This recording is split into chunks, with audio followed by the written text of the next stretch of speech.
அஸ்ஸலாமு அலைக்கும். Hi friends, இன்றைக்கி என்ன ரெசிபி பார்க்க போகிறீங்கன்னா பொட்டுக்கடலை சட்னி. இந்த பொட்டுக்கடலை சட்னி செய்கிறது ரொம்ப ஈஸி.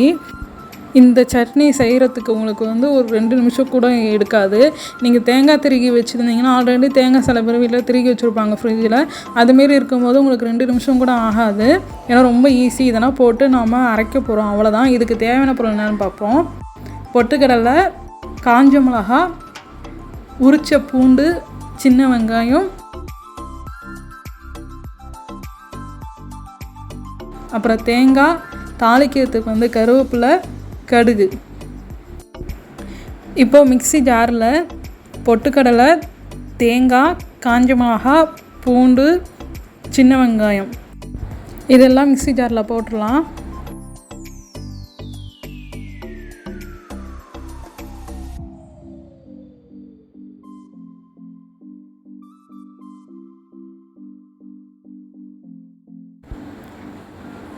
லாஸ்ட்டாக தேவையான அளவுக்கு உப்பு, நான் கல் உப்பு சேர்க்குறேன். இப்போது தண்ணி கொஞ்சம் கொஞ்சமாக சேர்த்து அரைச்சிக்கலாம். நம்ம அரைச்சதுக்கப்புறம் ரொம்ப நைஸாகவும் இல்லாமல் ரொம்ப குறப்பும் இல்லாமல் மீடியமாக அரைச்சிக்கோங்க. அப்போ தான் இந்த சட்னி நல்லா டேஸ்ட்டாக இருக்கும். சட்னி அரைச்சதுக்கப்புறம் வேறு ஒரு பாத்திரத்தில் மாற்றிட்டு தேவையான அளவுக்கு தண்ணி கலந்துக்கிட்டேன். இப்போ தாளிச்சிடலாம். தாளிக்கிறதுக்கு நல்லெண்ணெய், அப்படி இல்லாட்டி நீங்கள் என்ன எண்ணெய் யூஸ் பண்ணுவீங்களோ அதை சேர்த்துக்கலாம். எண்ணெய் சூடானதுக்கப்புறம் கடுகு, உளுத்தம்பருப்பை சேர்த்துக்கலாம். கடுகு, உளுத்தம்பருப்பு நல்லா பொரிஞ்சிருச்சு. அதுக்கப்புறம் கருவேப்பிலை சேர்க்குறேன்.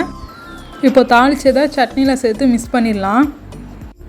அவ்வளோதான் ஃப்ரெண்ட்ஸ், சட்னி ரெடி ஆகிடுச்சு. இந்த சட்னி ரொம்ப ஈஸியாக நீங்கள் செய்யலாம்.